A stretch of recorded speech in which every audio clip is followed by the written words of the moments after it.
Ja, sehr geehrte Damen und Herren, ladies and gentlemen, I'm extremely pleased to welcome you all here in the Friedrich Ebert Foundation and in the live stream. I'm Marius Müller-Hennig, and since the summer of last year, I'm responsible for internal security and legal policies in the consulting department of Friedrich Ebert Foundation, together with my colleague Indira Kumar, who I'd like to thank very much for the preparation.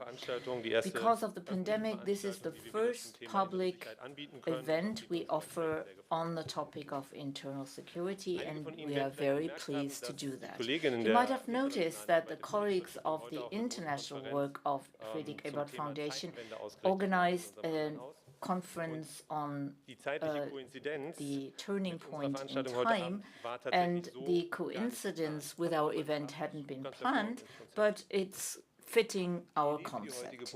The idea for today's panel discussion dates much further back to the fall of last year, when nobody talked about a turning point in time. But at the time of the coalition negotiations, it became clear that the new government, for the first time in the history of the Federal Republic of Germany, was to develop a national security strategy. At the time, I was together with Jan Rautus, our moderator for today, and we developed an idea to organize a series of events on internal security, a series of events that gives impulses for the strategy forming process, but should also have an impact on broader society regarding the discussions on internal security.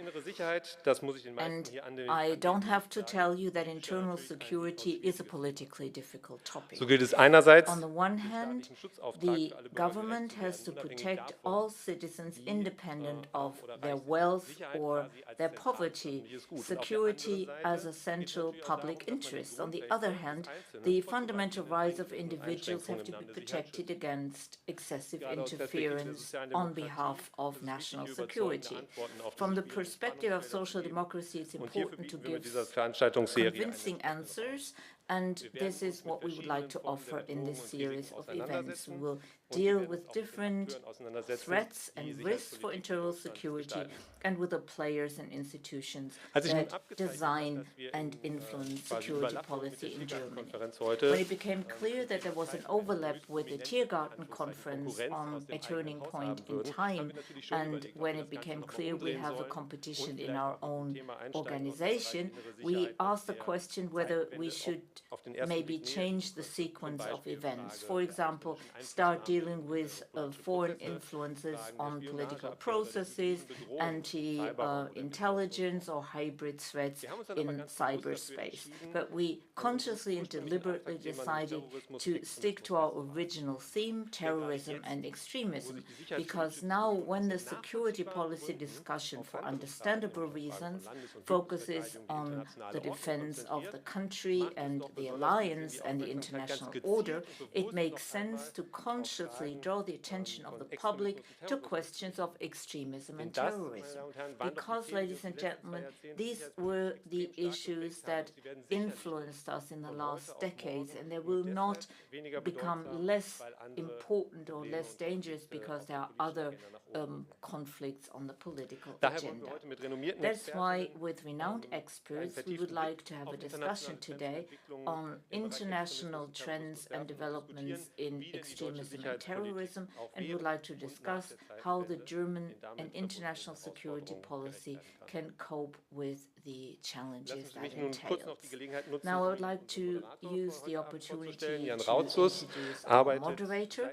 Jan Rausus has been working in the area of security institutions since 2016. He is a moderator as a private moderator, and he was a journalist dealing with internal security. He studied in London and Zurich, and I'm very happy that he is not only our moderator, but that he also developed the concept together with us. Now, I would like to give you some organizational and housekeeping tips. We have a hybrid conference with participants also from Washington, D.C. We offer simultaneous translation in German and English here in the hall with the transmitters. Channel 1 is German, channel 2 on our website, we have 2 live streams and a chat function which you can use.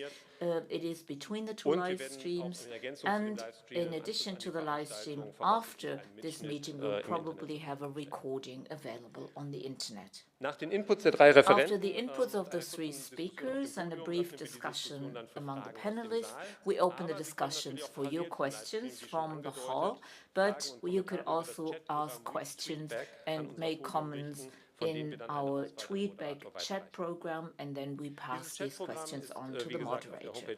This chat program is embedded in our homepage. You don't have to register for it.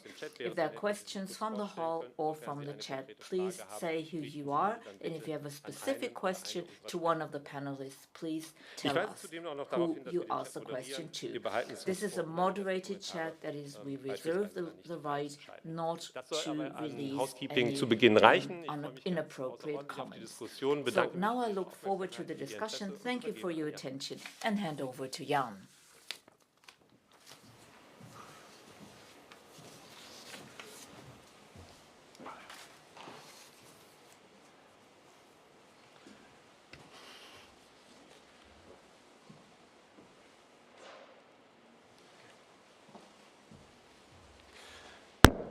Wunderbar. Vielen Dank, Marius, für die freundlichen Worte. Thank you, Marius, for your kind words of introduction and for welcoming everybody here. I hope we got the technology going. This gives me an opportunity, by the way, to welcome you all to this event.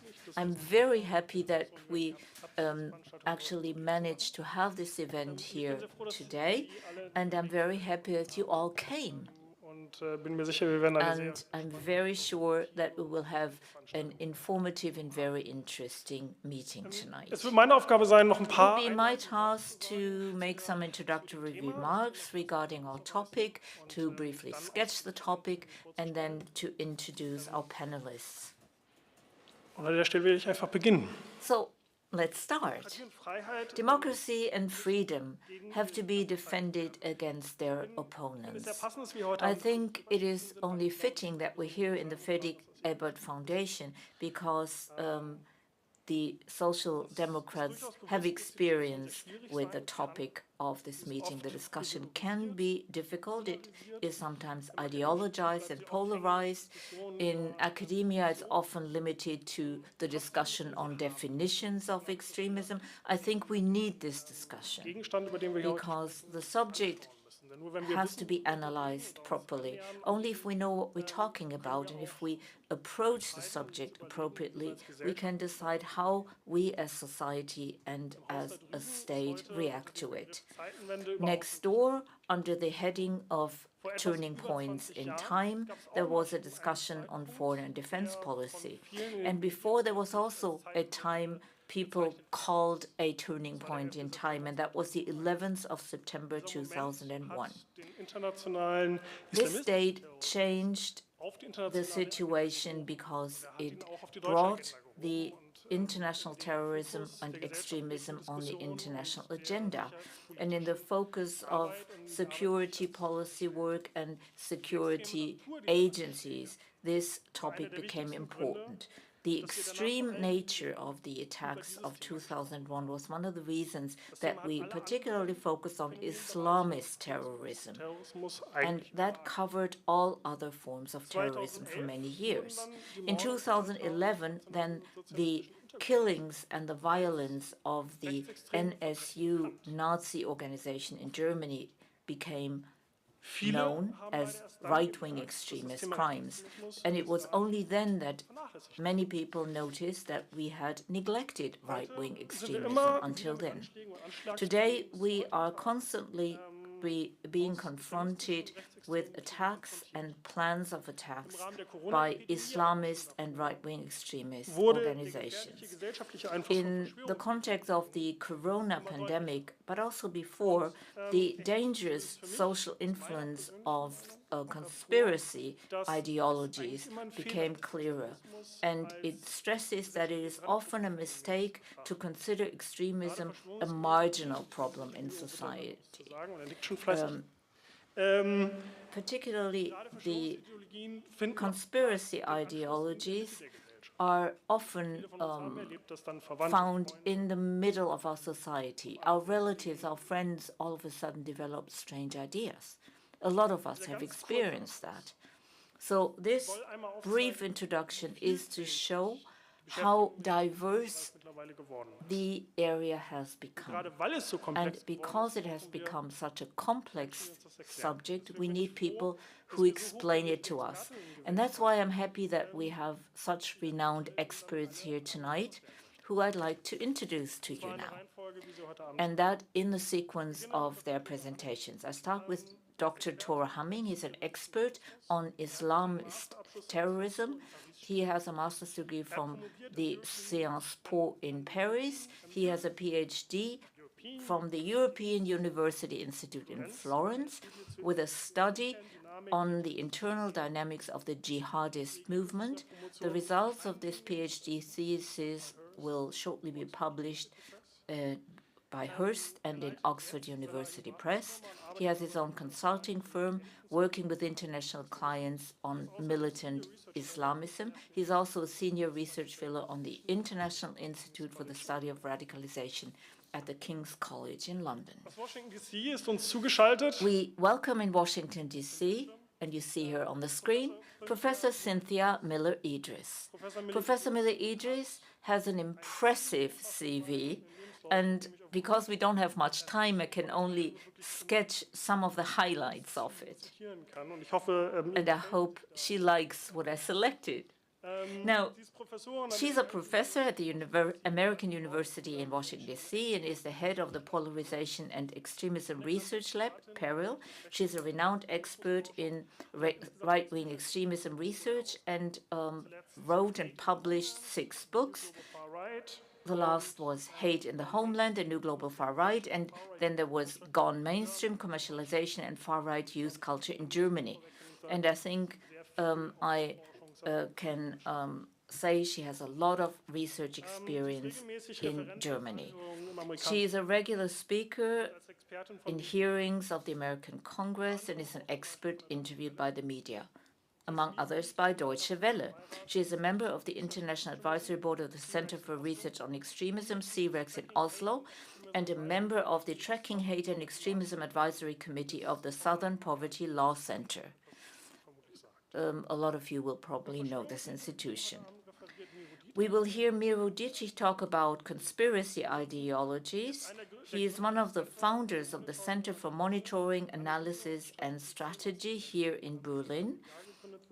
The center was established a year ago and deals with conspiracy theories, ideologies, disinformation, anti-Semitism, and right-wing extremism, and it is a consultation body for civil society, media, and politics. Mirovici was a project manager at the Amadeo Antonio Foundation and is an expert frequently interviewed by German and international media. So at this juncture, we should immediately start with the panelists, and I hand over to Tore. Thank you very much.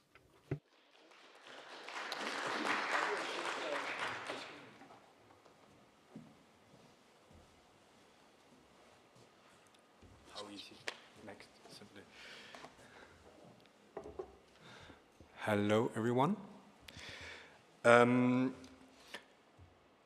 In Denmark, where I'm from, we start to learn German from, I think, second grade, and I've had it for like 8 years. But I must admit that for the first 5 minutes listening to Marius, I was kind of shocked by how little I actually understood. So it was good to have the headset finally. Thanks so much for the invitation. It's wonderful to be here in Berlin, especially when the weather is like today. It's absolutely amazing out there. I'm also really happy to be invited because with everything going on in Ukraine, with the rise of right-wing extremism, as we're going to hear about later, people like me with my speciality are not invited to talk as much as we used to.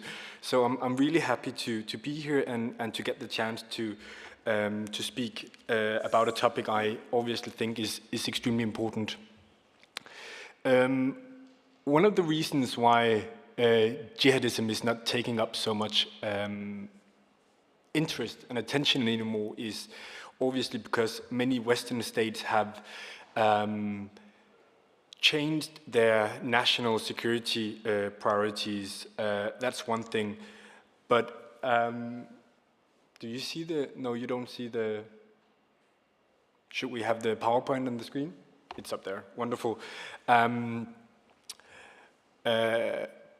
But it's also because of the threat perception of militant Islamism or jihadism and how it's politically perceived. Because jihadism continues in the West to be perceived, I would say, through a rather narrow security prism. No attacks, no focus. And as you can see in this graph, it has been a while since either the Islamic State or Al-Qaeda has claimed an attack in Europe or in the US. Obviously, the date for the last claimed Islamic State attack is wrong. It should be the 2nd of November 2020. I can't see into the future, unfortunately. And in March 2019, the Islamic State lost its last piece of control of territory in Syria and Iraq. And I think that partly explains why we in the West, whether we're talking about researchers, politicians, intel agencies, or the media, do not focus that much on jihadi terrorism any longer. I only have 10 minutes today, probably around 8 or so right now, so I won't come up with any comprehensive explanations or anything. I would rather just try to highlight a few of what I consider the most important trends when we're talking about global jihadism in the world right now. Trends that I divide into major and smaller trends, just to give you an idea of what I consider the most important things to follow now, and perhaps also to provoke some questions for you later on in the Q&A session. So the first major trend that I identify is obviously the shift in geographical center of global jihadi groups. Over the last few years, we have seen that the Islamic State and Al-Qaeda has shifted their geographical attention to Africa, and most interestingly, to sub-Saharan Africa, to countries we don't normally associate with Islamic extremism. Obviously, we have the well-known places like Egypt, Somalia, even the Sahel. But in recent years, we have also seen that the Islamic State especially has been particularly good at actually gaining some ground in unfamiliar places like the DR Congo and in Mozambique. And as you can see on this slide, it's even to the extent that now in 2022, more than half of the Islamic State provinces are now found on the African continent. And since the 1st of January 2022, West Africa and Nigeria is in fact the place in the world where the Islamic State is claiming most attacks. So this is not just about where they're present, but it's also about the intensity of their activities. So for a group like the Islamic State, for instance, that we normally associate with a place like Iraq or Syria, it's in fact in Nigeria where they're claiming most attacks. The next is, of course, the Taliban takeover of Afghanistan in August last year. And that event clearly came as a shock, a major shock to most people, including myself. And it also came with a lot of fear of what to expect in the future. Not so much fear about what the Taliban might do in terms of posing a security threat to the Western world, but much more about what might happen to the Taliban's close ally, Al-Qaeda. And what about the Islamic State? What can we expect from them in the future from an Afghanistan where they may have a safe haven? I think so far it's still too early to say anything with any strong certainty about Al-Qaeda in post-Taliban Afghanistan. I think we don't have any good proofs, but if you read the continuous UN reporting about the topic, they do say that Al-Qaeda is strengthened after the Taliban's takeover. They are rebuilding themselves in terms of their finances, in terms of their organization. So obviously this is going to have a major impact on the future of Al-Qaeda and probably also the Islamic State in Afghanistan and South Asia more generally. A third trend is about ideological diversity. Most often when people talk about jihadism, they think of one movement, one ideology. Jihadi Salafism is what people are talking about. Jihadi Salafism has never really been characterizing the entire jihadi movement. Groups, you see here the leaders of the Islamic State, Taliban, Hayat Tahrir al-Sham and Al-Qaeda. And these four groups have never been the same and they never will be. And actually what we're seeing in these current years is that the ideological spectrum within the jihadi movement is growing. So there's actually we're actually seeing a greater difference, internal difference in terms of ideology between these groups. And I think it's very important to understand these differences in order to analyze how we're going to approach them, but also how we're going to counter them. The final one of the megatrends is actually an external factor. It's about how we fight them as Western society. Because after many years where we have been launching these very comprehensive military campaigns, Iraq, Syria, Afghanistan, just to name a few, we're now seeing a new tendency, and to use the words of President Biden, now we're going to fight them over the horizon. Nobody really knows what it means because the Biden administration hasn't really been particularly explicit about what over the horizon means. But what we can somehow infer is that it has something to do about droning these guys through either drones or targeted airstrikes. This is not new. We've seen it in Somalia, in Yemen, in Syria. But now we're also seeing it in Afghanistan and arguably also in Sahel with the shift in the mission Barkhane to the Takeover task force. And if we are asking all the military experts at least, they're saying this is never going to work. This is only going to make the jihadi groups much stronger because we cannot really fight them from a distance. US military is saying that the Islamic State in Afghanistan is working on developing an external terrorism capability within about 1 year's time. They can't really do anything to prevent it. So changing how we fight them is also going to change or is likely going to change the threat they're posing. Very briefly, on what I would call the smaller trends I see in the jihadi movement. For many years, the movement has been split between the supporters of Al-Qaeda and the Islamic State. These groups and their supporters, even in the West, even in countries like Germany, have been opposing one another, even fighting one another. What you see now, maybe not in Syria and in Iraq and in the Sahel, but in Western countries, is that these supporters are actually beginning to get closer to one another. They are obviously interested in putting everything behind them and try to move on as one coherent group. And I think this is going to be extremely interesting to follow, especially in terms of the kind of threat that these supporters are posing in Western society. Another point which is related to is what I consider a renewed mobilization of jihadi supporters in the West. We see that infamous ideologues like Ahmed Musa Jibril and Anjem Chowdhury are becoming extremely active again. We see that new groups, I'm especially talking from a Danish perspective where I follow the domestic extremist environment very closely. We see that new groups are being formed and they're starting to mobilize and recruit again. But we also see that they do it differently. They have learned from their prior mistakes. They have learned from their mistakes of being extremely explicit about, I go to Syria, or I support Al-Qaeda, or I support the Islamic State.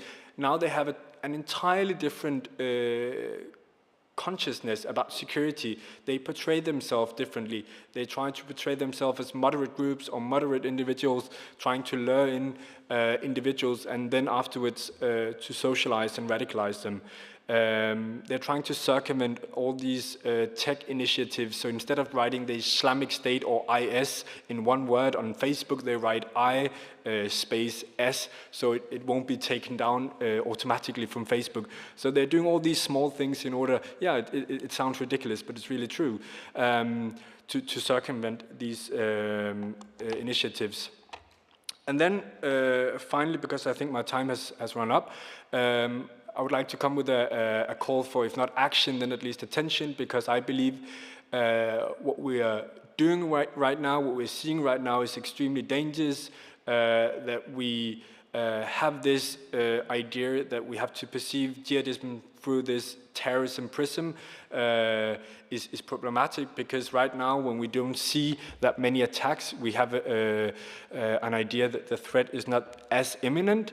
First of all, we do see a lot of activities, but what we also see is that Western security services have become much better at foiling these plots before they actually materialize into attacks.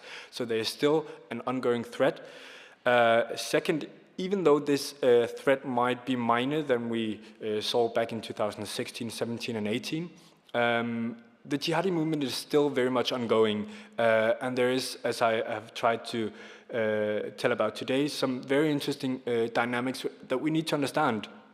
Because otherwise, if we forget about the jihadi movement for the next 2, 3, 5 years, we're going to wake up to a new threat that we don't understand.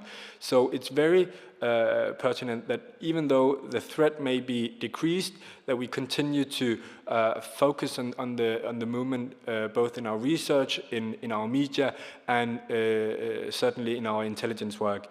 And I'll stop here. Yeah, thanks.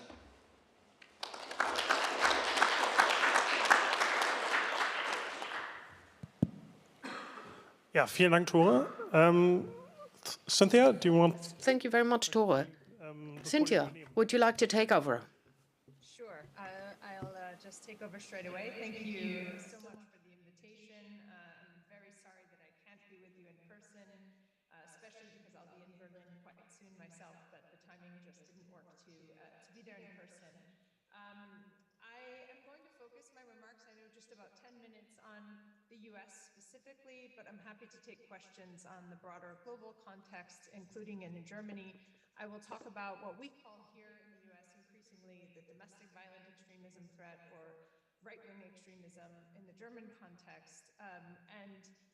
As we've just heard, really the framing issue here, as everyone knows, it's now widely acknowledged that in the US, this threat was all but ignored in the wake of 9/11.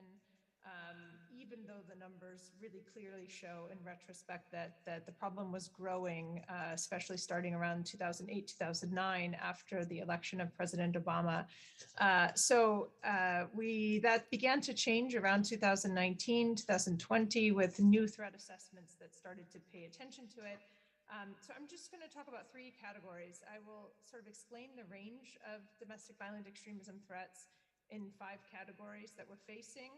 I'll talk a little bit about trends, and then I want to just close by talking about political mainstreaming and what it means to be kind of living in a context where we're not just talking about the fringes anymore, but are really, of course, quite obviously talking about the potential for and the evidence of significant political violence in the mainstream. So the broad categorical issues, the first and the biggest threat in the US typically is from white supremacist extremism. That's part of a category, a broader category, which I just refer to as supremacist extremism. It refers to racist, anti-Semitic, Holocaust denial and minimization type of rhetoric, but also Christian and Western supremacy. So we have groups like the Proud Boys here, who call themselves Western chauvinists, Islamophobic, anti-migrant, anti-immigrant groups.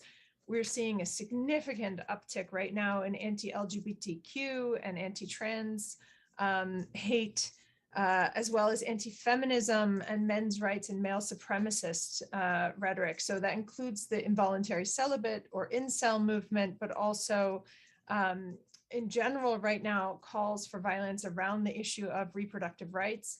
And I should say we're also seeing calls for violence come from the left on the issue of reproductive rights. So we're in a very tense moment around the abortion decision that is about to be made by the Supreme Court. And I can talk about that in question and answer.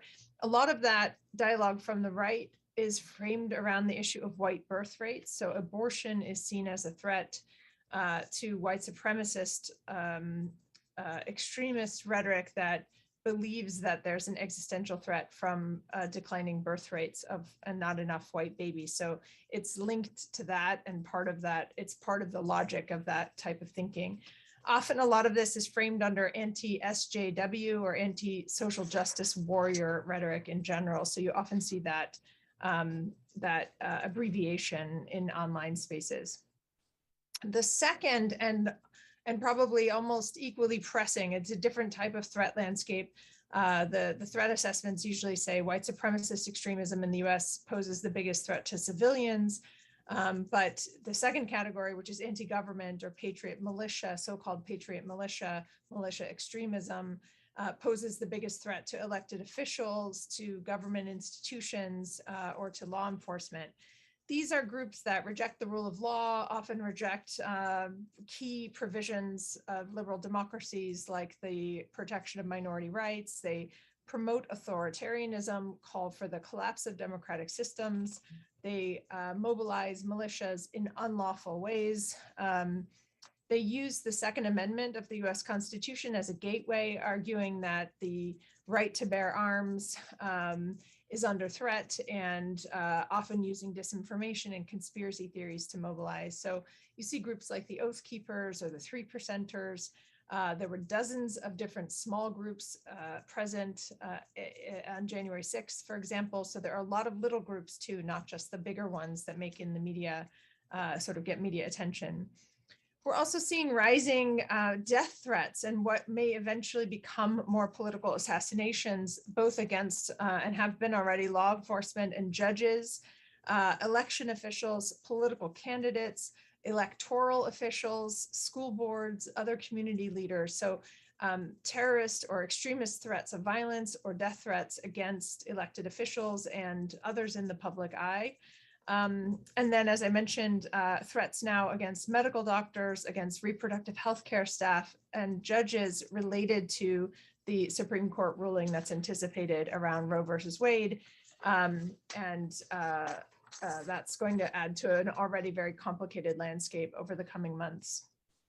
The third category I'm not going to really talk about because Miro is going to talk about it, but that's conspiracy theories.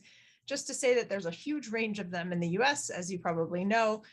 Americans love a good conspiracy theory, and there's a lot of them already here, including ones that have nothing to do with violence, but there are a lot of violent ones as well, related to mass shootings, related to border controls, QAnon, Great Replacement, etc. So Mira will cover that.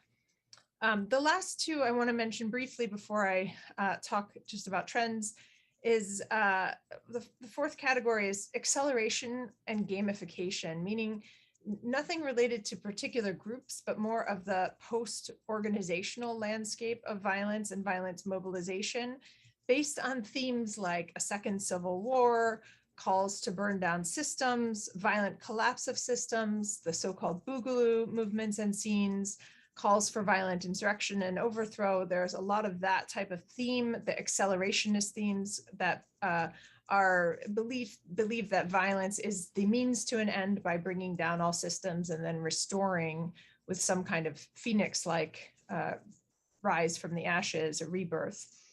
Here we see things like calls for copycats. A lot of calls for copycats, unfortunately, right now around school shootings after the Texas tragedy.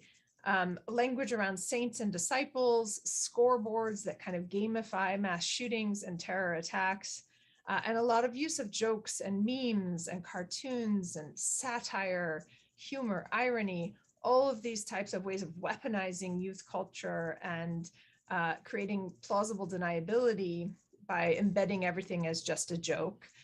So we see that a lot with the memes, but also with other forms of trivializing hate.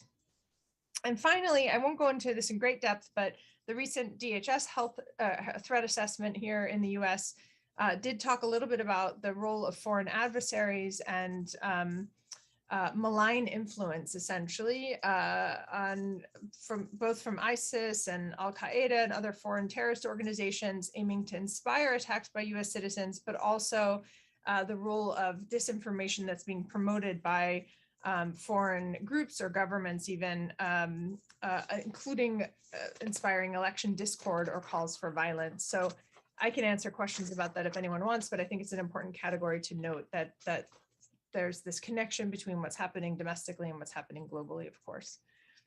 In terms of trends in extremist content, the second category that I'll cover really briefly in my time, one, obviously, again, Miro will get into it, but there's a lot to be said about the spreading of misinformation and disinformation and conspiracy theories and malinformation in the US and the way that it's affecting political culture, community cohesion, even I would say social cohesion, trust in government.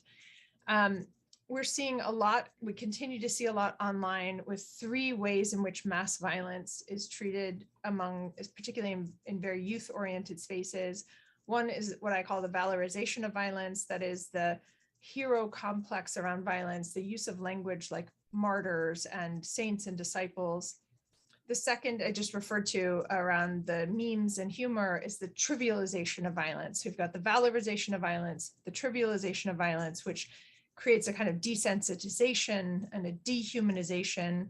And the third is the gamification, a lot of coding and game playing, both in the iconography of things like t-shirts or memes, but also in kill counts or game boards that aim to actually try to make it fun or inspire a sense of secrecy and power. And a lot of that takes place in spaces in the chans or in spaces online in dark spaces that youth engage in particular, and I think that are quite dangerous in terms of dehumanizing, desensitizing, and that adults are often less aware of, teachers, for example, or parents. The last thing I want to say is we are seeing both in the US a blurring of ideologies, a real messiness. Sometimes we call it a kind of choose your own adventure, patchwork nature of ideological motivations for violence, and sometimes very little ideological clarification at all, like in the Texas elementary school shooting that we just had, but where there's clearly a toxic mix of things happening online. So in that case, a young man who was spending a tremendous amount of time online issuing misogynistic threats against young women, rape threats, death threats, threats of torture, kidnapping, or mass violence, and where he was also had expressed animal cruelty, self-harm through cutting. So all kinds of red flags and warning signs, but where there's no manifesto or stated ideological motive that makes it possible to kind of classify these things in the same way. So we call those targeted violence here. It's an imprecise and imperfect term, but I think we have been seeing increasingly categories of mass violence that don't fit into the traditional categories that make it more difficult to think about the reaction, in part because we as a country don't invest very much in the preventative side. And I want to close just by saying something about the mainstreaming, which I'm happy to come back to, which is that it's impossible to talk about the US right now without also acknowledging that we are no longer talking only about fringe groups that are bounded or isolated, but that we have really faced a tremendous mainstreaming of what used to be considered quite extreme ideas, some normalization, and some perceived legitimation of those ideas on the part of fringe groups who see their ideas echoed, like the Great Replacement conspiracy theory, for example. That's also tied to rising support for political violence across the political spectrum, and a refusal to accept election rights, or election results rather, that's increasing, along with what we call rising moral disengagement, which is the increasing ability, or the increasing willingness to see the other as evil, right, which we know dehumanizes. That's been rising on the political side, both on Democrats and Republicans. As we know, as you probably know, the US landed on a list of backsliding democracies late in 2021.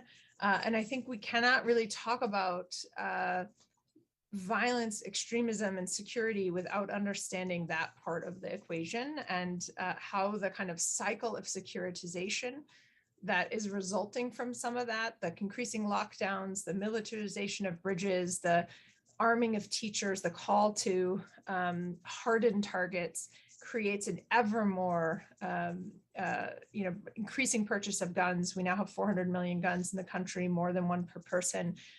So just this increasing cycle of violence and securitization of violence, and what that does in terms of the politicization of options that could perhaps introduce interventions earlier instead, for example, which is very, very difficult to even talk about in this political climate, because things like even media literacy or digital literacy have become politicized as terms. So I will stop there. There's obviously a lot more I could say. And I didn't really even get to anything about solutions, which is where I thankfully spend most of my time talking about prevention. So I will just leave it to the audience to tell me what direction to go in question and answer afterward. But thank you very much. Cynthia, thanks a lot for your presentation. Miro?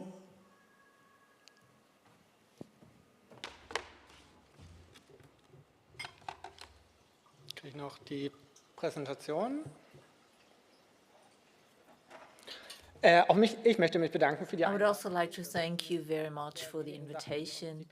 This is one of the few advantages of the pandemic, that now from a security perspective, we look at conspiracy theories, because the focus on security policy at the moment is more on the hearings in the United States. And when I looked at the storming of the Capitol live on television, it reminded me of a similar case we had in Germany 6 months before. Also here, a mob of 400 conspiracy theorists and right-wing extremists tried to storm the parliament with the so-called storming of the Reichstag.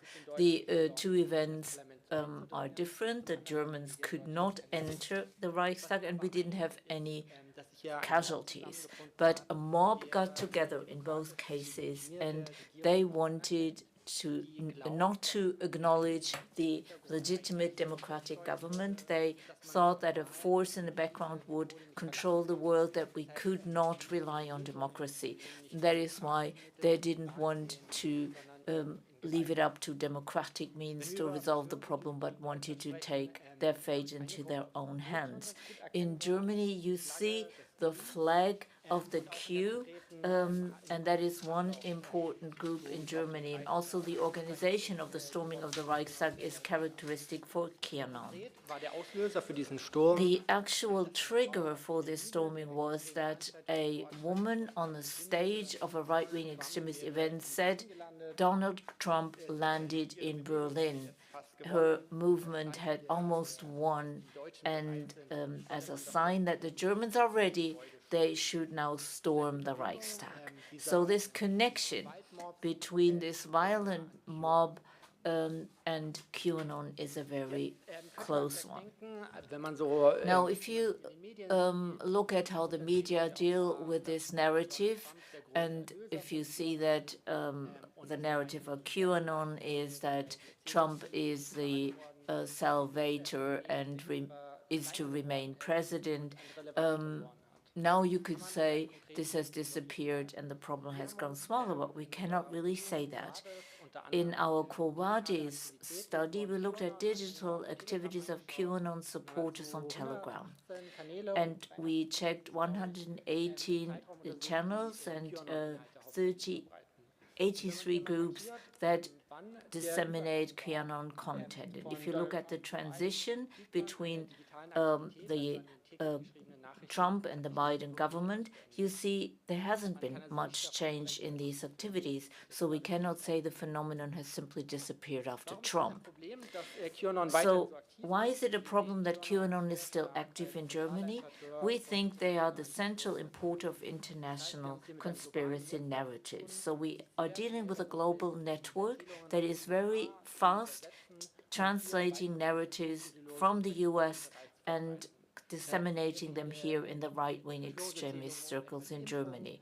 For example, that vaccinations are problematic. That has been imported from America. And democratic elections and the respective narratives were also imported from the States when we had elections in Germany.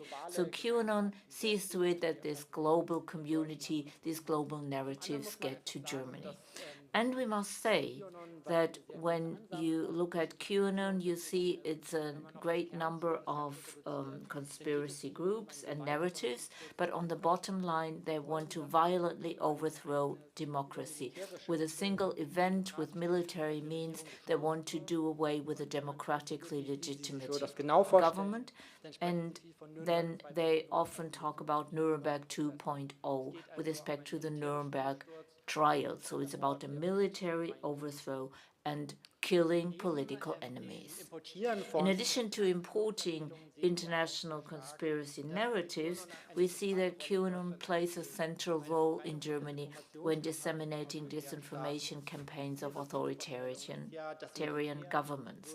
Their idea is that the military does away with the conspirators. So they think military coup d'etats are a very positive thing, and they try to import them from abroad. And they consider the aggressive war of Russia on Ukraine as a positive thing and part of that.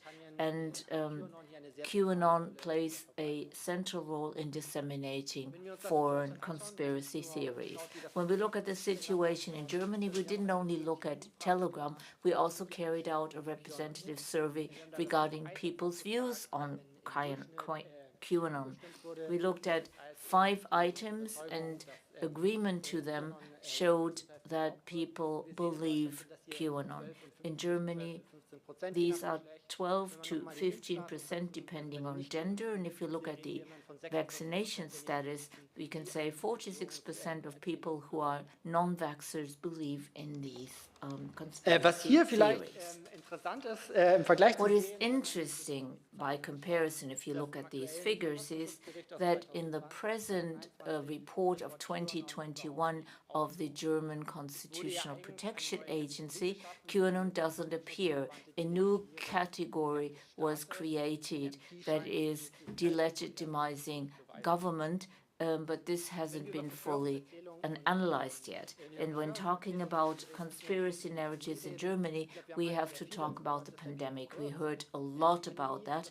The pandemic further aggravated conspiracy narratives and put it in the focus. We see attacks on journalists at demonstrations. We see killings, for example, in Ida, Oberstein, and other cities. We see everyday violence that is unfortunately not so much in the focus of the media, and these are usually very harsh attacks on pregnant women, overthrowing of prams and attacks on civilians. When the large demonstrations that organized in the summer of last year had less support, now they have smaller decentralized events. So they, for example, also visit politicians at their homes. And in addition to health topics, they also talked about the 5G infrastructure, and they targeted that also with their conspiracy narratives. But this is not a novel phenomenon. When you look at our study, you see that the belief in abstract conspiracy myth has been around in Germany for a long time, but now specific conspiracy narratives have been added and people became political players. So the members are in digital communities and we see them in the streets. But it's not surprising that this potential has actually turned into the behavior we're seeing now. In the face of the pandemic we're in at the moment, we see that the pandemic is no longer a mobilizing force, but this doesn't create any relaxation of the situation. We see a great deal of frustration and hopelessness among these groups, and this is a great danger for potential violent acts, because if you believe that there is genocide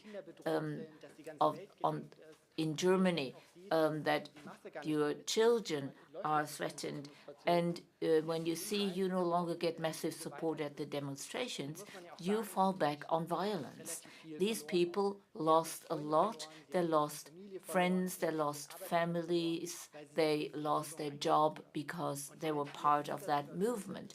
And people who are in the situation now are a considerable violent potential, and that is often overlooked. When we talk about conspiracy narratives, we often see that they are related to crises. In the first war in 2014 that Russia waged, when you saw the so-called refugee crisis, you saw all these violent groups originated there. And I use the metaphor of a mushroom. When a crisis originates, you see how the mushrooms get out of the soil. You see the demonstrations. We put a lot of attention, place a lot of attention on them. And at the end of that phase, the mushroom itself disappears, but the mycel, the rhizome underneath, continues to grow. And these people undermine media ecosystems, and in their next phase, they're reactivated. So it's important that the digital activities of these peoples are continuously observed and scrutinized. What comes next? Well, the Russian war of aggression was an important topic for the German conspiracy scene. This could develop further. Another question is how the pandemic develops. When numbers rise again in the fall, we see more activities. When there is a new virus or a new strain that is even more infectious, you will see more activities. But basically, climate change is a topic that is always in the background, but sometimes appears, for example, in the floodings in the Ahr Valley. The conspiracy ideologists went there and had demonstrations and interfered with the rescue work. And with more negative topics in connection with climate change, these movements will become important again. Cynthia already mentioned another target that was in the background for a long time, gender and LGBTQ activities. Here, violent acts take place, and the right wing and the conspiracy scene are very active here, and this topic will become more important. To become more specific, here I have to draw the line between, or break up the line between conspiracy theory and right-wing extremism, because they both target these groups. Let's look at Martin Sellner's publications on Telegram, the way he focuses on the Russian war and aggression, the pandemic and gender and LGBTQ and climate change, then you see it's all interrelated. And why this is a specific threat when he is now targeting gender and LGBTQ movements, you see how the debate has further developed. Last week, you probably saw the group Patriot Front. They wanted to disturb a pride march. And if you look at Martin Sellner and their groups in Germany and in Austria, and here are photographs of it, you see how these two groups are very similar. And when the right-wing extremist group was prevented from attacking the Pride March, Sellner is still posting this in his Twitter channel. So you see there is a close relationship between the two groups. And it's not only theoretical. In Zurich, we saw that a right-wing extremist group called Junge Tat, they attacked a Pride religious service violently. So from a security perspective, foreign disinformation, disinformation in general, and terrorism and violent attacks will keep us active in connection with conspiracy ideologies. Vielen Dank, Miro. Kannst du mir Thank you, Miro. Can you do me a favor? noch einmal erläutern? Can you please explain again what QAnon actually is? Ja, wenn man so lange Feld arbeitet, dann vergisst man das mal. Yeah, when you do field research, you forget these definitions. QAnon is a conspiracy narrative that originated in the US in 2018. It's a number of different narratives that were combined. Basically, they're about the world in a struggle between good and evil, influenced by secret elites, that now the great savior is Donald Trump, who does away with these evil elites. And these are Satanists that are kidnapping our children. And the QAnon supporters consider themselves people who free these children, who represent the good. So these are very clear patterns of conspiracy narratives, the black and white description of the world. There are only a few evil people controlling everything.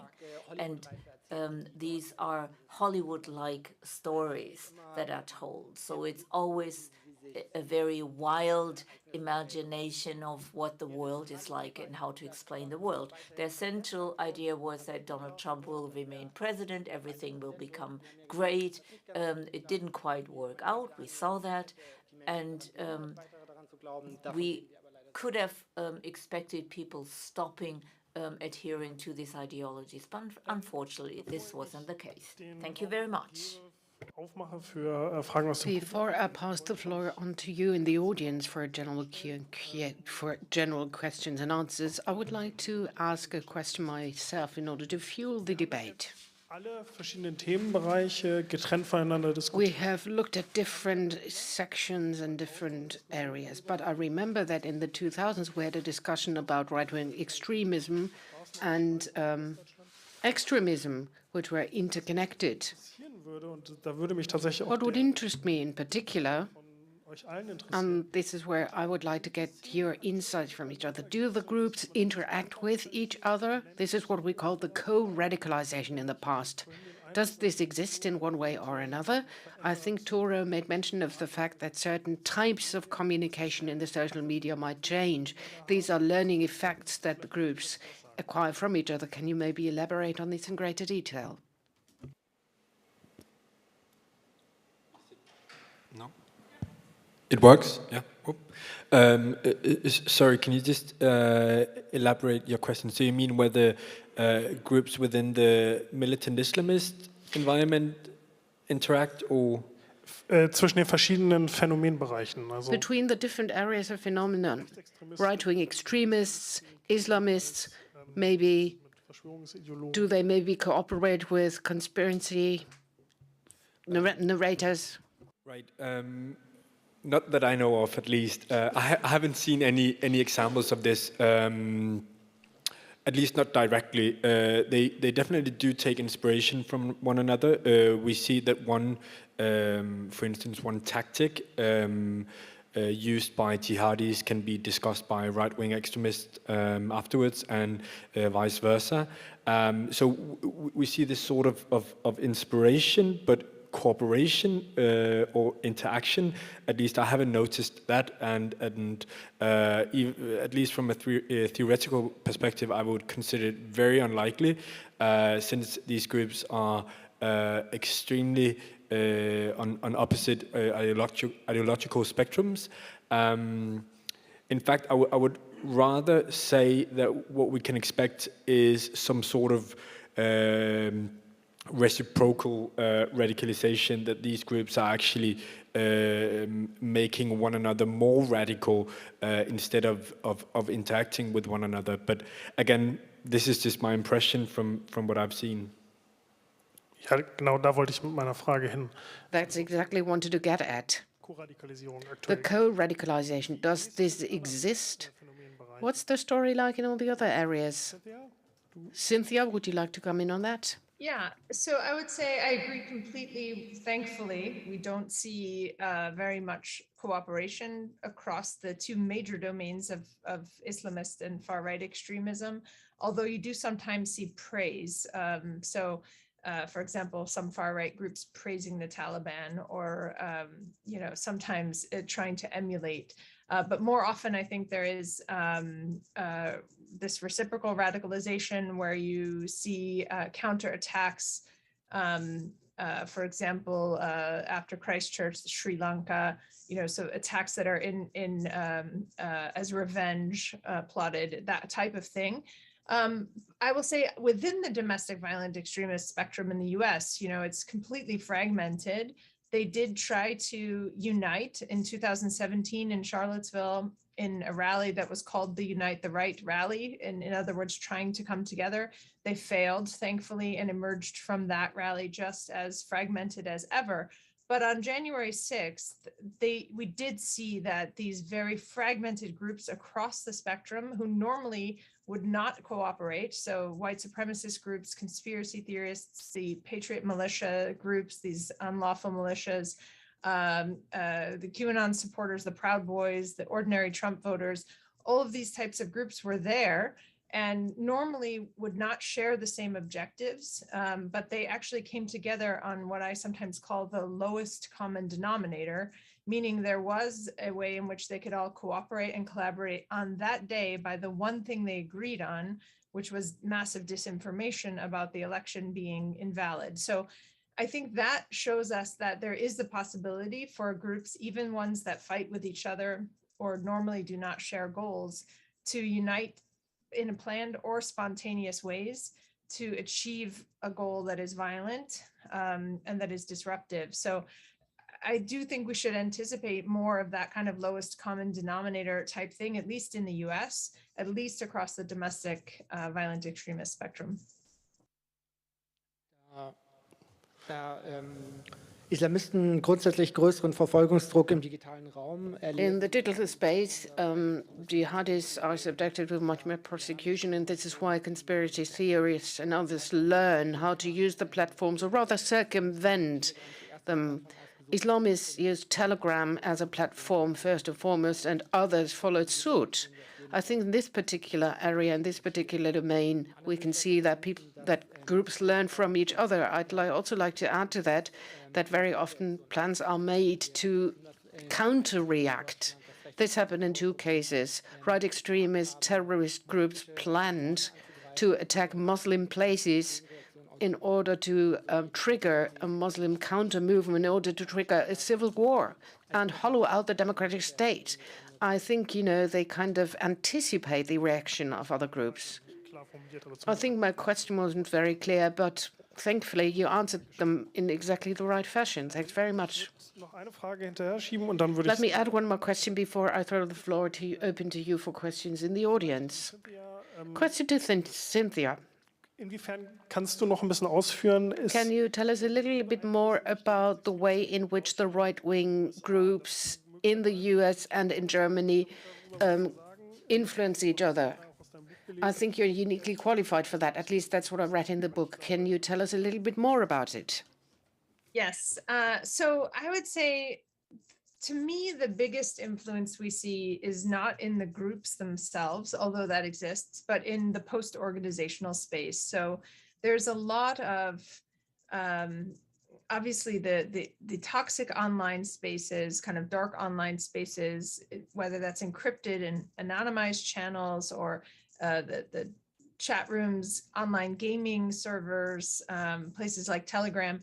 Those are quite global, and you do have a lot of different nationalities, young people in particular from different nationalities engaging and communicating in English, and so typically in English. And that is one of the reasons why I think when you saw, for example, in Halle and Hanau, the attackers in those cases in Germany either tried to live stream or wrote their manifestos in English, even though those were extremist or violent terrorist type attacks. I know that the labeling is a little bit different in Germany for how they're actually classified, but those attacks were oriented toward kind of national ideas or national communities, but nonetheless performed for a global audience. And I think that's a lot of what we see in Christchurch, in El Paso, in Buffalo, that the performance, I mean, terrorism is a bloody performance. It is not just about the violence that happens on that day, but how it impacts the broader community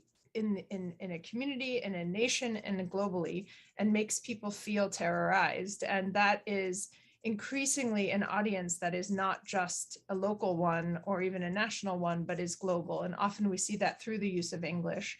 We do also see some actual collaboration. We've always seen that, and physical engagement in the 80s and 90s. That often happened through right-wing concerts, rock concerts that were, racist groups, white supremacist groups, neo-Nazi, heavy metal groups or whatever. We today see it through sometimes mixed martial arts tournaments that are sponsored or organized or underwritten by far-right groups. Held sometimes in Germany or elsewhere, but underwritten by groups in Russia or Eastern Europe. So you have, and then live streaming those tournaments with audiences across the US. A lot of what's happening on the youth cultural side in the US is copied from Europe, both the rhetoric around European heritage. We often see that phrase used in the US as a euphemism for whiteness, but even the sale of merchandise, websites set up to sell merchandise that's produced by German or Austrian or Polish or Russian merchandise producers and brands. So there's a lot of collaboration in the cultural domains in this post-organizational space. And then, of course, sometimes actual terrorist groups that try Atomwaffen or others to collaborate and work and form memberships across borders. I think the bigger harm right now is coming on the post-organizational side, but my colleagues in security, may feel differently. It's a bit easier to monitor, surveil, and interrupt the groups because we have traditional channels for doing that and traditional intelligence channels for communicating across borders with allies. We don't really have that same type of ability. It's much harder. Particularly given free speech protections, to do that in the post-organizational space. Vielen Dank. Thank you so much. Now on to you in the audience. I think we would like to proceed as follows. Let's collect 3 or 4 questions before we go back to the audience. I think Marius wanted to ask a question. Please move over to the microphone. And Mario said that it would be very kind of you to introduce yourselves briefly. What's your name? What's the organization that you work for? I would be very grateful if the comments and questions could be brief. Der junge Herr da vorne auf der Linken hatte sich zuerst gemeldet. First, the young person in the back, Herrn mit and dem then weißen the gentleman with the white collar and the striped shirt, and then comes Sophia, before we move over to the other side of the room. Vielen Dank. Michael Seibriger, European Council on Foreign Relations. European Council on Foreign Relations, Africa. I am German, but I would like to ask my question in English. And one for Mr. Dietrich. For Professor Melidris, my question would be, you mentioned the abortion rights and kind of how it got more into the mainstream. And I would like to talk a bit about MAGA, because we've seen not only since the January 6 hearings that the MAGA movement has grown bigger and bigger, and the threat has become bigger and bigger as well. I think the January 6 hearings have focused too much on indicting Trump and not as much on actually kind of covering the depth and the scale of that movement and the danger that that brings. So I'd like to ask kind of how big the threat is, you think, with the upcoming Supreme Court decision that you kind of addressed quickly. And then for Mr. Dietrich, you mentioned the pills metaphor, the mushroom metaphor, so I thought was really interesting. And I'm just wondering, with the whole anti-vaxxer movement in Germany in general, the Querdenker as they call themselves, how would that change? Is it necessarily dependent on external or extrinsic crises? Or you mentioned that it's growing even without those crises.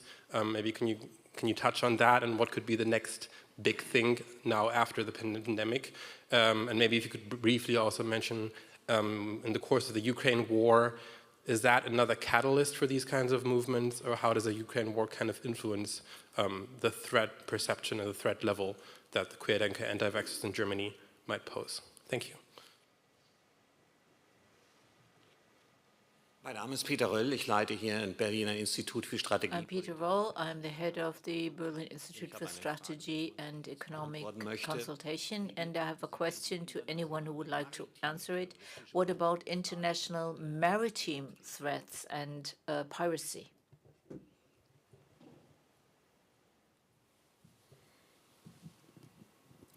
Sophia Koller vom Counter-Extremism Project, eine Nichtregierungsorganisation. Sophia Koller from Counter-Extremism Project, an NGO from Berlin. I have two questions, and I try to speak slowly for the translation. Now, I would like to know from Tore what his point is on the present situation on the European citizens in the Kurdish camps and prisons in Syria that they might be influenced by the militant system. They might also be used for recruitment. And what about our reaction in the West and in the European countries, or rather our non-reaction, whether that influences the situation? The second question is rather to Miro and Cynthia. And it is that my impression and that of other experts is that for a long time the role of women in religiously motivated extremism had been underestimated. Now the question is, do we make the same mistakes in other ideological groups? What is the role of women in other ideologies, and how are we prepared to come to terms with that? Is there also a transfer of knowledge and experiences when it comes to prevention among the security institutions and organizations? I would like to take some questions from the chat. The first question is to Cynthia Miller-Idris. What were the triggers and the turning points for mainstreaming, and how can we prevent this mainstreaming? And the second question is to Miro and Cynthia. Tora Humming stressed that the Western security institutions are more able or better able to prevent these terrorist and extremist threats. How do they deal with the threats Miro and Cynthia described? Die Frage nach der maritimen Sicherheit. Well, the question about maritime security is maybe for you, for Tora. Und dann würde ich dich auch bitten, dass du anfängst. And then you might also start answering the questions. Right. Thanks so much for the questions so far. Maritime threats is, I have to begin saying this is really not my area of expertise, but obviously it's something we have seen jihadis in the past focus on. There are several examples of jihadis attacking at sea, but it is as if in recent years that this really hasn't been particularly much the focus anymore. What we have seen is in recent years in Mozambique, for instance, that the local Islamic State group in that country has on a few occasions actually targeted ships outside the coast of Mozambique. But besides that, at least from my monitoring of jihadi sources, it's not really something that is mentioned. They focus on planes, trains, cars, vans, stuff like that, but not as much ships, it seems. In terms of piracy, I simply don't know. It would be wrong of me to I think, say anything about that. If I should go on to give my response to Sophia's questions, and obviously this is partly a personal answer as well. I am clearly of the belief that it's a great problem with European citizens in these camps in northeastern Syria for various reasons, ethical reasons, judicial reasons, and security reasons. I think that there is a big risk that these European individuals are becoming either radicalized or more radicalized in the case of those who are already radicalized while being there. Especially it's a problem for the younger generation. The longer they stay there, we know that the environment in these camps is extremely conducive to radicalization. So again, the longer they stay, the higher the risk is that they do become radicalized, and also equally important that they bring with them a feeling of animosity and enmity against the Western world that just left them there. We know how important these kind of narratives are for the people themselves, but also for other people in the broader movement, that this can be used as a mobilizing narrative in the future to say, oh, look at how they treat us in the West. They're just leaving us to rot in these camps. So I think this can become an extremely powerful narrative of radicalization in the future. Luckily, we're seeing that some Western nations, Belgium most recently this night, brought home, I think, every one of their nationals in the camps. So we do see some movement, but obviously it's mostly coming from countries feeling the domestic pressure to do something, and not really because politicians in Europe have a great desire to bring home these people. At least that's the situation in my own country, Denmark, where we're extremely unwilling to bring home our, I think, 3 women we have left, because apparently these 3 women are posing an enormous security threat. I'm pretty sure the intelligence service in Denmark could be able to handle those 3 women. So obviously this is a political decision, and I think it's extremely problematic. Cynthia, do you want to? Sure, thank you. I'll try to go quickly to leave time for additional questions here. The question about MAGA and abortion rights and how big is the threat? I mean, I don't think we can really underestimate the threat. If anybody read the DHS threat assessment, the Department of Homeland Security threat assessment that was released just 2 weeks ago today, it essentially reads like, like a very strong warning about predictable violence that is coming. Both after the Supreme Court decision and around the 2022 midterm elections and then the 2024 election. So I think everyone expects there to be more violence. I think the threat is extremely high. So it's a very frustrating place to be in, to watch this, to watch it unrolling, and to feel like quite powerless in many ways to stop it because of our inability to have intervened earlier. That's a really negative and alarmist assessment, and I normally try not to be a very alarmist person, but I will say I think things look very grim at the moment in the US. I think Sophie on the counter on the role of women. I mean, so yes, absolutely. There's a steady drumbeat of work, coming from a small committed group of scholars. So Kathy Blee has always been working on this related to white supremacist groups. In full disclosure, I wrote a report for the Friedrich Ebert Stiftung last year on the role of gender in the far right, which is still available.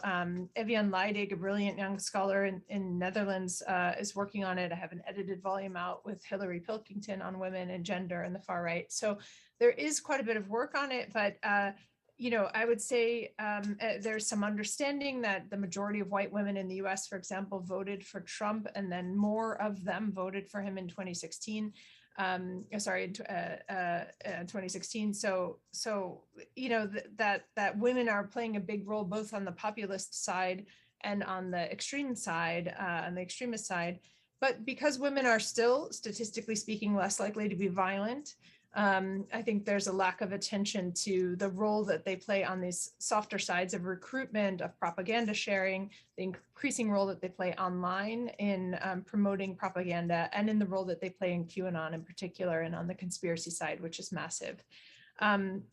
They also were much more heavily engaged on January 6th than we typically see women. So that marks a turning point, and no one knows whether that type of political violence will continue. The question about the triggers and turning points on mainstreaming and how to prevent, I'll combine with the question on, who's best equipped to prevent. I'll just say, on the triggers, having both on mainstream cable news networks like Fox News, quite a bit of conspiracy theory reinforcement around the Great Replacement, for example, and anti-immigrant sentiment, and also in Trump's campaign. So starting in 2015, I think, is when we began to see a normalization of some language that was perceived as legitimation. So even things like in one of the debates when Trump said, "Stand back, stand by," related to the Proud Boys, no one will ever know what he actually meant by that, but we know that the Proud Boys immediately received that as a sense of legitimation, a call to action. So when I say perceived legitimation, that's what I mean, is that a lot of times these unclear statements or statements that are taken then as legitimation, and that help to further normalize. In terms of how to prevent it, I can't see how we prevent this type of thing in the mainstream without also investing in the mainstream and much, much earlier in the kinds of civic education, in what Germany has called defensive democracy. The idea that you cannot only look at the fringe in order to prevent the fringe, but you also have to invest in the mainstream in order to equip people with the resilience to reject propaganda, to reject conspiracy theories, to recognize misinformation and disinformation, to understand source integrity, to operate online with digital citizenship skills that are now lacking, obviously. So, and we just don't do that. And there are lots of reasons why we don't do it in the US, and why it's very difficult to think about the scale of investment that we need. I think we are seeing that kind of investment in Germany, in Norway, in New Zealand after massive tragedies. I don't know what it will take to get the US to start thinking about prevention, what we call primary prevention, at that scale. But right now, most of our investments are what I call, equipping ourselves to better barricade the doors against a violent attack. That's called secondary prevention. I fear that will continue. In my moments of optimism, I see more potential, and I do think that the narrative is shifting in the US, and people understand, even at the highest levels of policy, that it needs to happen, but the investments have not followed yet. Thank you. Also bezüglich der Rolle von Frauen. Now, with respect to the role of women in conspiracy ideologies, I can only subscribe to what Cynthia said.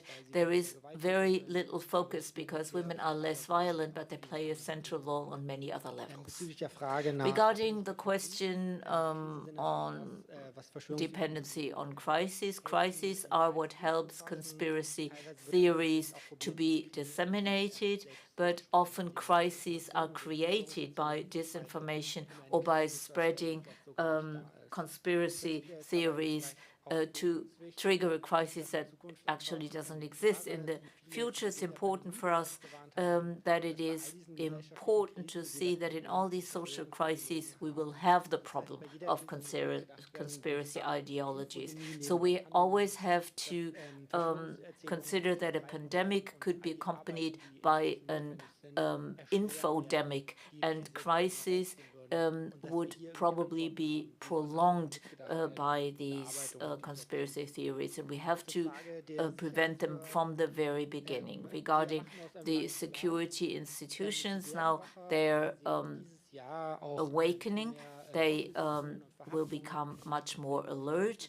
They will do more against conspiracy ideologies. There is more investigation. Not always Facebook has to disclose the IT addresses. Now German security authorities are investigating, but they have a lot of catching up to do. A lot of competencies are still lacking, and when it comes to loose groups or the lone wolves, a lot of investigation is still needed. Gaming is still a mystery to our authorities, and a lot of need for development is there. Okay, also wir haben noch Zeit für So we still have time for further questions. Wie viele Minuten haben wir? How many minutes do we have left? Okay. Ich hatte ganz viele Meldungen hier auf der rechten Seite. There were lots of people here on the right who wanted the floor. Und dann war hier in der Mitte noch. My colleague and a person in the center and a person in the back. I'm Sven Huber. I'm from the police trade union. We are the largest organization of that kind in the world. Now here, the turning point between extremism and terrorism is interesting to me, professionally speaking. If you look at the case numbers of terrorist activities in the Western world, the focus and the trends, then two questions arise.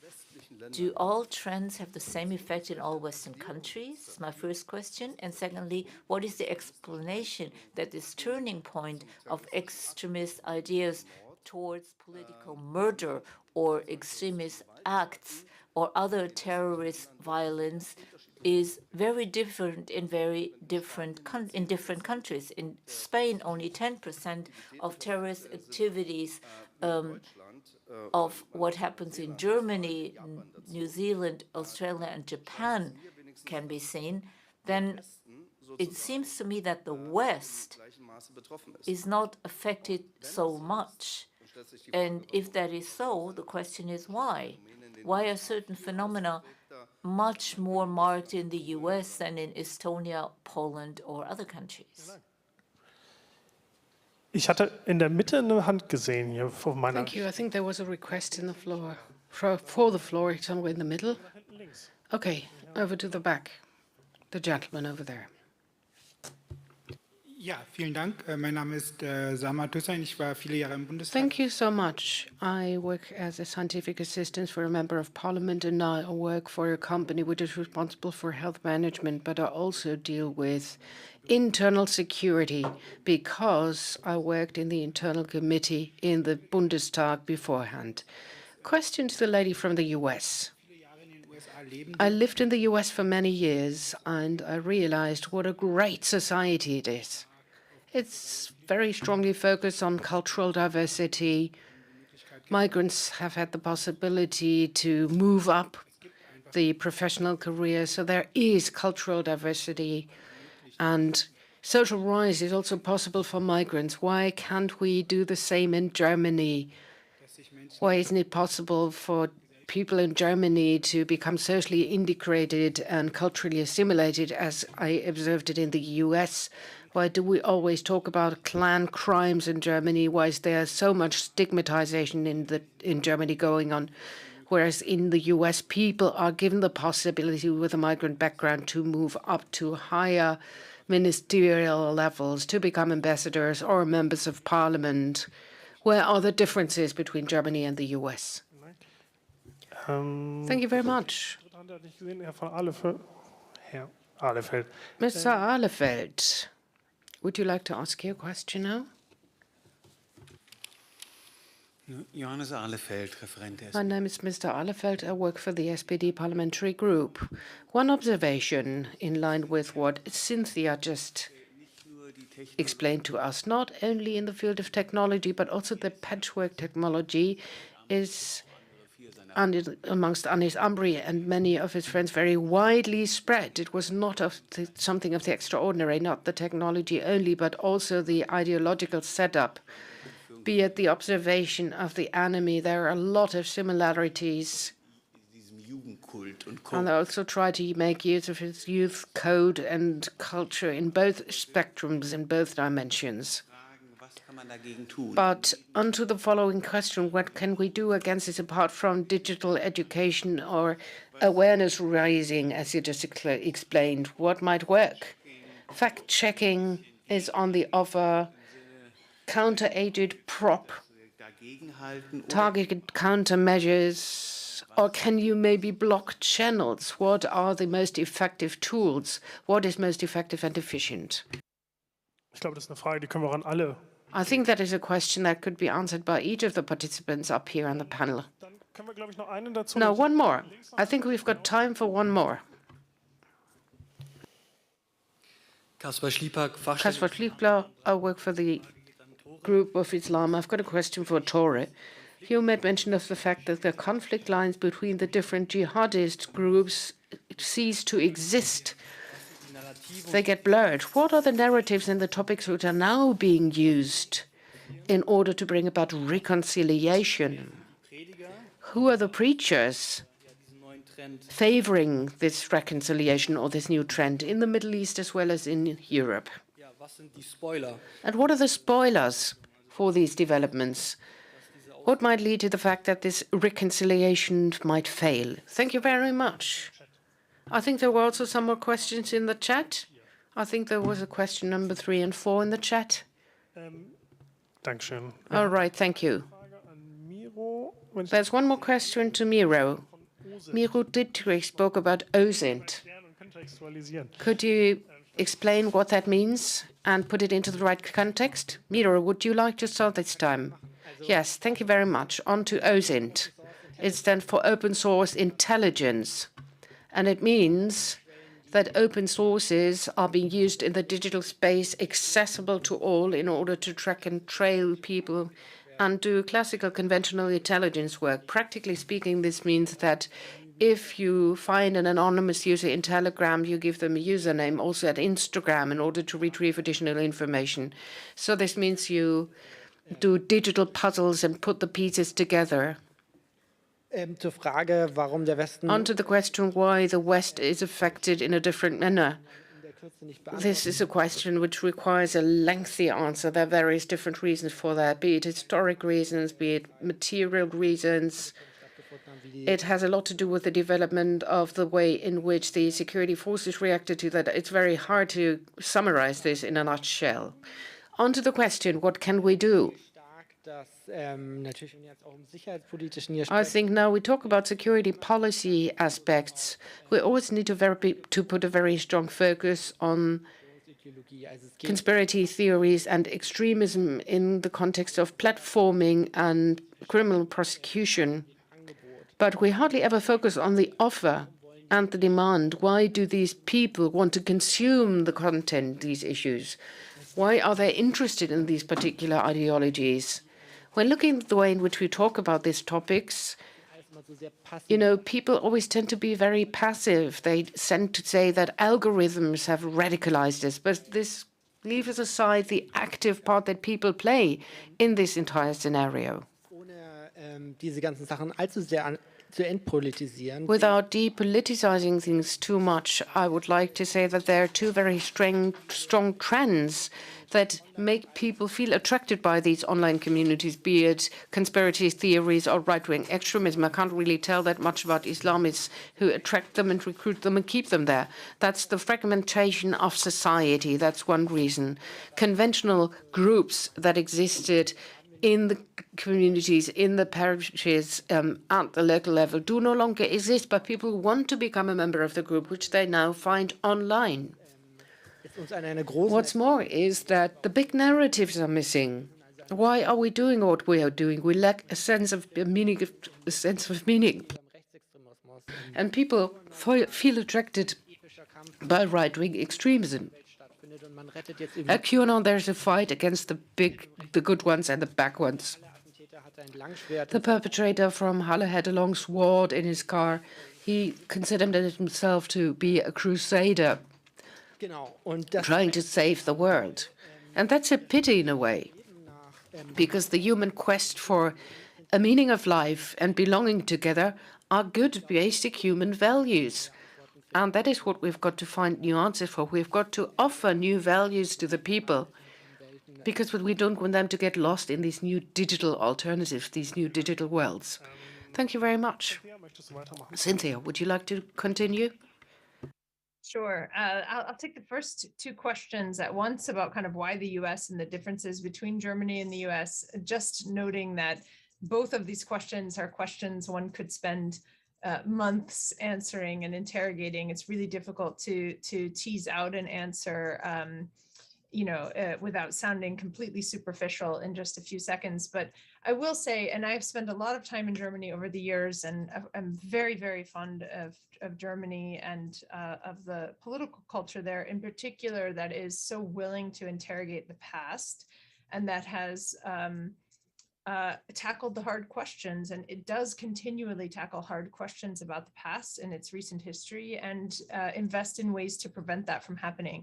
In the US, I would, on the contrary, say generally we don't like to look at the past. We don't want to, as a culture. I'm not saying individuals, but as a culture, as a society, there's a lot of resistance, as we see in the kind of boogeyman of critical race theory right now, of the unwillingness of a lot of school districts now to teach about race, about the history of slavery, to interrogate the history of our own country and its inequalities and injustices.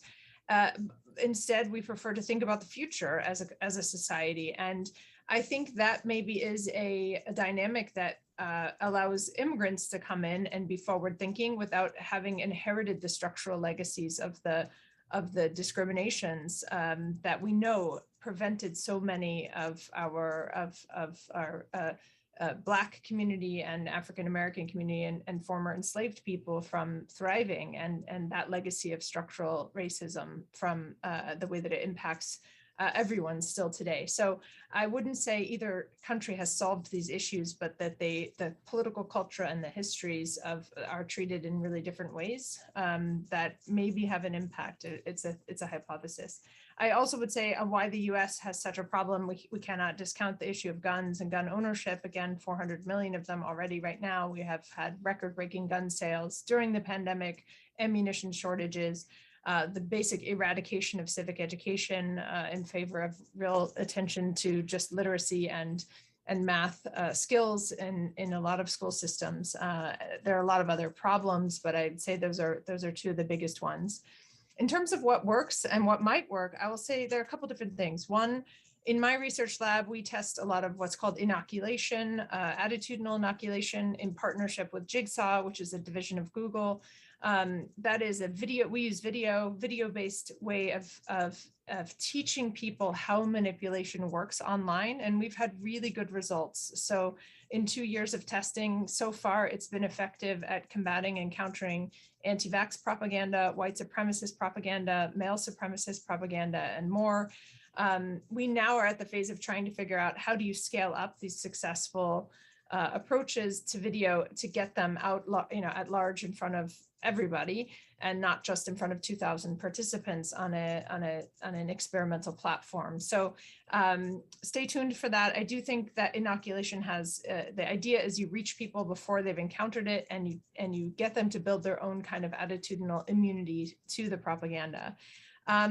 We also know it would help to have less of this bad content circulating. So there is something to be said for content moderation and for preventing people from profiting off of it. So not just reducing extremist groups' ability to raise money on PayPal or other kinds of Stripe or other types of platforms, but also preventing the sale of merchandise, preventing algorithms that sell merchandise in association with anti-vax propaganda or the trucker convoy propaganda, for example, as we saw happen this past winter, where some of the disinformation was being circulated just by profiteers, often in other countries, who just wanted to embed links to merchandise. So it's a complex set of problems. I think you can't just have one solution, but using technology to both moderate and to intervene, I think is critical.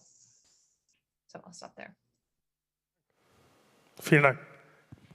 Thank you so much. Tore, please. Yes, I'll focus on the question about reconciliation. I think I believe the narrative, or the main narrative, is that it's necessary. The movement has been fragmented for the past 9 years, and it has been one of the main, or it has been a primary obstacle for the movement not reaching some of its objectives. So I think militants, both in the West and in the Middle East, consider it a necessity to become stronger, and as a united movement, it has better chances of actually realizing its ambitions. Talking about what scholars have been promoting this idea, I don't think it has been particularly scholarly led. It's mainly a discourse you see among supporters. Obviously, you have Al-Qaeda leader Ayman al-Zawahiri, who has been promoting this unity discourse for many years, not so much in the past few years. And then obviously you have a guy like the Jordanian scholar Abu Muhammad al-Maqdisi, who time and again has promoted this idea of Al-Qaeda and Islamic State members uniting, really saying, you agree about so much and so little is splitting you. So why don't you just get together and fight for the objective that you ultimately share? When it comes to the spoilers, I think that there is an important geographical distinction to make here. I think it's much easier to unite, for instance, for supporters in Germany or in Denmark or in France, because they haven't experienced war against one another. I think for people who have been fighting against one another, killing each other in Syria, Iraq, Nigeria, what have you, it's going to be much more difficult to overcome these past experiences of fragmentation and division and move on. But for, let's say, an Al-Qaeda and an IS supporter here in Germany, it would be much easier to say, oh, okay, why not? Let's just join the same group. We ultimately fight for the emirate or for the caliphate or what have you. We haven't been killing each other. We have been saying a few bad words about one another, but hey, let's forget about it, okay? And I think that's also why it's so easy for a guy like Abu Muhammad al-Maqdisi to be sitting in northern Jordan and say, hey, why don't you guys just unite? Because he hadn't really been experiencing how fragmentation actually materialized on the battlefield, and that's just entirely different. Könntest du noch ganz kurz was dazu sagen? Could you please briefly comment on whether you can identify factors that terroristische Aktivitäten in verschiedenen europäischen Ländern bedingen? Das war die Frage des cause radicalization in different countries in Europe, or different types of radicalization? That was a question of the gentleman from the police trade union. So what factors that cause radicalization in various European countries? Die Variation.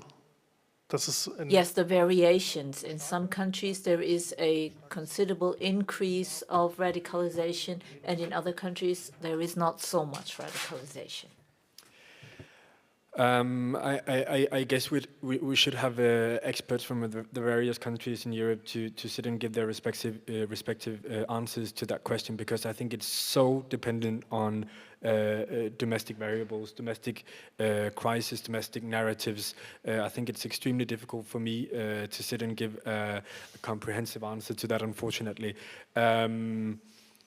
In Denmark, I can just see that when we have certain debates in society, we see spikes and lows in the development of radicalization. So to a great extent, it's very dependent on the political debates, the political climate in the various countries. Obviously, it's also, you have all these push and pull factors that are extremely localized. Now, for instance, in Britain, you see a figure like Anjem Chowdhury being prominent again after having served a prison sentence of 6 years. He's out. He don't have any restrictions on his online activities anymore, and now he's starting to radicalize. Obviously, to have a figure like that, a radicalizator, a prominent figure, is going to probably result in some sort of increasing radicalization compared to another country where you don't have a figure like Anjem Chowdhury. This is just one example, but I think it's very dependent on local domestic factors rather than global narratives. Okay, vielen Dank. Thank you very much. I think we still have time for one or two questions. I just look around in the room. So, yeah, we have time for one or two questions. Are there any questions from the audience? Okay, das ist auch in Ordnung. That's also okay if there are no questions. Nein. Oh, I didn't miss anybody? No. Okay, then I'd like to thank you very much for the many interesting questions. I thank you for the many interesting answers. That is, I thank the panelists for the many interesting answers. And we would like to see you again at one of our next events. I think the second event will take place in the fall. And those who will have to go home now from here, I wish you a safe trip home. You can also stay here for some refreshments. And I thank everyone for your attention. Cynthia, thanks a lot. And thank you, Cynthia. Thank you.